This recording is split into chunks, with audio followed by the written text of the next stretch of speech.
La máscara de plata. El sol caía de lleno sobre el ingenio Santa Cruz, quemando las espaldas de los esclavos que inclinaban sus cuerpos entre los cañaverales. Pero ese día, no fue el calor lo que hizo correr murmullos entre los negros de Leito. Era ella, Jurema, la más bella de las cautivas, con sus ojos verdes como una hoja nueva y su piel color miel oscura. Y por primera vez su rostro quedó cubierto por una máscara plateada, delgada como hojalata, con agujeros solo para los ojos y la boca. ¿Qué hechizo es este, gente mía?, susurró la vieja tía María, la curandera tradicional, mientras veía pasar a la niña con la canasta de yuca. Una máscara de amante blanca no es un juguete para que lo use una mujer negra. Pero la orden había venido de la propia doña Ana, la señora, que caminaba con los labios fruncidos y las manos temblorosas desde el día anterior. Cuando el capataz, un hombre brutal con una cicatriz en la barbilla, intentó arrebatarle el adorno a Jurema, la respuesta fue un grito seco. «Déjala. ¿O quieres que te azote a ti también?».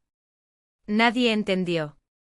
Hasta que a la hora de la oración, cuando las campanas de la capilla llamaron a los blancos al rosario, la verdad se escapó como agua por una rendija.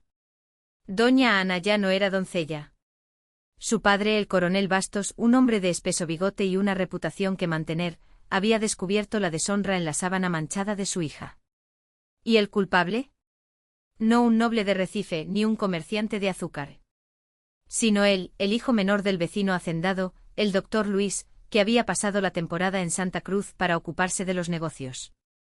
Negocio que, según los rumores, incluía noches en el baño de señoras y promesas susurradas al oído. El coronel, sin embargo, no pudo desafiar a la familia del joven, eran parientes del gobernador, personas de sangre azul y mucho dinero. Entonces la solución fue otra, culpar al esclavo. Era ella. Gritó doña Ana, con los ojos enrojecidos por el llanto forzado. Jurema me hechizó. Puso poción en mi comida, sopló malos vientos en mi alma. Por eso yo, dejé que ese hombre me tocara. El coronel, que ya buscaba un chivo expiatorio, no lo dudó. Mandó llamar al sacerdote, quien bendijo la máscara de plata, para que el diablo no saliera por los ojos del pecador, y ordenó a Jurema que la usara hasta que se rompiera el hechizo. O hasta que la señora se casara con otra persona, quién sabe. Pero el ingenio no se tragó la mentira. Las mujeres negras del grupo sabían que Jurema nunca se había metido con mandinga. Que su único hechizo era la forma en que cantaba mientras lavaba ropa en el río, una voz dulce que hacía que hasta los pájaros se detuvieran a escuchar.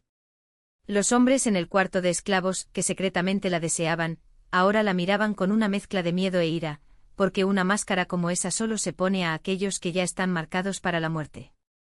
Y entonces la tercera noche, cuando la luna estaba alta y el coronel roncaba en su habitación, la máscara brilló a la luz de la luna. No por magia, sino porque Jurema, machete en mano, había cortado las ataduras que le ataban el cuello y ahora corría por el camino forestal, levantando polvo con los pies descalzos. Detrás de ella, el aullido de los perros de caza. Más adelante la promesa del quilombo y la muerte, que al menos sería gratuita. Al día siguiente, cuando encontraron la mascarilla tirada en medio del camino, arrugada como papel viejo, doña Ana se encerró en su habitación y ni siquiera salió a cenar. Y el coronel, por primera vez en su vida, tuvo miedo del silencio de sus esclavos. La mascarilla arrugada en el suelo fue un aviso que nadie se atrevió a descifrar en voz alta. Los perros regresaron con las patas ensangrentadas y los ojos bajos, como si hubieran visto algo a lo que no podían ladrar. El coronel ordenó quemarlo en el fuego de la cocina, pero las llamas se negaron a apoderarse del cuero endurecido, y el olor que se elevaba no era el de quemado, sino el de tierra mojada después de las primeras lluvias. Doña Ana, encerrada entre sus cortinas de terciopelo, escuchó los murmullos de las criadas al otro lado de la puerta. Hablaban de Jurema como si ya fuera una leyenda, que su machete tenía dientes, que su sombra no se inclinaba hasta el suelo, que se había cortado la lengua para no traicionar a los demás. Mentiras que se hacían realidad con cada repetición. La señora apretó el rosario de marfil contra su pecho, pero las avemarías se ahogaron en su garganta. Sabía que no era solo un fugitivo lo que la perseguía, era la certeza de que algo mucho más grande que ella había comenzado a moverse en la oscuridad. En los barrios de esclavos nadie lloraba. Los hombres afilaban cuchillos de hueso mientras las mujeres amasaban harina con las manos, trazando con los dedos signos en la masa que solo ellas entendían. El viejo tío Joaquí M., que ya había visto subir y bajar 3 quilombos, escupió al fuego y dijo simplemente: «Ya está ahí». Nadie preguntó dónde estaba, porque todos lo sabían. Era el lugar donde la tierra no tenía dueño, donde los muertos caminaban erguidos y los vivos no necesitaban arrodillarse. Esa misma noche el coronel soñó con un bosque tan denso que el sol no podía atravesar las hojas.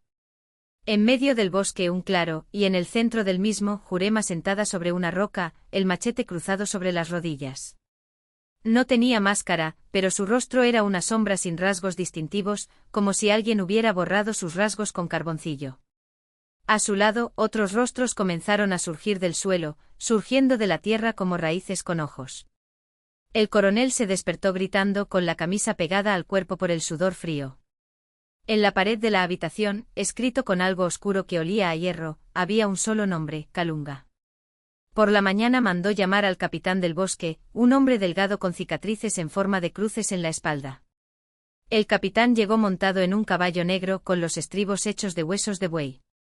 No necesitaba oír mucho, solo tenía que mirar los ojos del coronel, rojos por las noches de insomnio, para comprender que esta cacería no sería como las demás.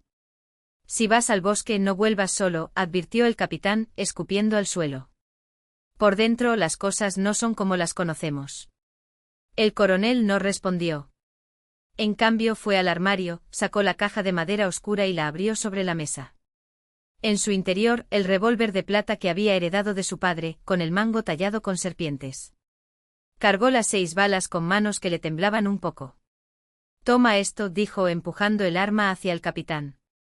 «Si la encuentras, dispárale en la cabeza. Si no funciona, dispárate». El capitán del bosque se rió, un sonido seco como el de ramas rompiéndose. «¿Tanto miedo le tiene a una negra flaca, coronel?». Pero cuando montó en su caballo y miró por última vez la casa grande, vio a doña Ana en la ventana, con el rostro pálido como la cera, haciendo la señal de la cruz con dedos que parecían garras. Y supe que no era solo Jurema a quien tenían miedo. Era lo que venía tras ella. La noche caía sobre el molino como un sudario húmedo, pegado a los hombros de los hombres que seguían el rastro. El capitán del bosque apretó el revólver plateado contra su muslo, sintiendo el peso del frío metal a través del cuero de la vaina. Los demás 4 hombres armados con escopetas y machetes, cabalgaban en silencio, y sus ojos saltones se volvían ante cada ruido en el bosque. No fue el viento. No fueron los animales. Fue el olor. Un hedor dulce y podrido como a fruta podrida mezclada con tierra empapada de sangre. Los caballos relincharon suavemente con las orejas hacia atrás, y el capitán sintió que se le secaba la boca. Él conocía ese olor. Ya lo había sentido una vez, años atrás, cuando encontró el cuerpo de un fugitivo colgado de los pies en un cuenco, con las entrañas arrancadas cuando aún estaba caliente y los ojos desorbitados como si algo se los hubiera succionado de adentro hacia afuera. «Detente», susurró uno de los hombres, levantando la mano. Más adelante el claro se abrió como una herida en la oscuridad. En el centro el fuego ardía sin leña, llamas azules bailando en espirales que se elevaban más de lo que deberían. Y por todos lados, sentadas en el suelo como si fueran una sola sombra desmembrada, mujeres. No solo Jurema. Eran 7. Todos desnudos, la piel brillante como untada con aceite, el cabello enredado en gruesas trenzas que se movían solas como serpientes. Los pechos caídos, los vientres marcados por cicatrices en forma de cruces invertidas. Los ojos no tenían pupilas, solo un color blanco lechoso que reflejaba la luz del fuego como espejos rotos. Jurema estaba en el medio. Más delgada que nunca, los huesos de la cadera sobresalían como cuchillos bajo la piel. En su mano sostenía algo que goteaba entre sus dedos, un corazón que aún latía. El capitán tomó su revólver, pero antes de que pudiera sacarlo, una de las mujeres, la que tenía la boca cosida con hilo de crin, se levantó y lo señaló. Los demás rieron, un sonido que no procedía de sus gargantas, sino del suelo, de los árboles, del aire mismo. «¿Trajiste plata, hombre?», dijo Jurema, y su voz era muchas voces, un coro de gritos ahogados. «La plata no mata lo que ya está muerto». Los hombres detrás del capitán comenzaron a retirarse, pero ya era demasiado tarde. Las mujeres se levantaron al instante, sus cuerpos se estiraron como goma y sus extremidades se doblaron en ángulos inhumanos. La que tenía la boca cosida fue primero, arrastrando los pies como si no tocara el suelo. Cuando abrió los labios, el hilo se rompió con un fuerte chasquido y de él salieron moscas. Miles de moscas que se abalanzaron hacia los hombres. El capitán disparó. La bala de plata alcanzó a Jurema en el pecho, abriendo un agujero negro que no sangraba. Ella simplemente se rió y el sonido hizo que al capitán le dolieran los dientes. Entonces los demás se arrojaron sobre ellos. Lo último que vio antes de que las garras le arrancaran los ojos, fue la figura que emergía del fuego, una silueta alta, envuelta en jirones de tela que parecía fundirse con las llamas. No tenía cara, solo una cavidad oscura donde debería haber estado la cabeza. Y cuando extendió los brazos, el capitán entendió. No eran 7. Eran 1.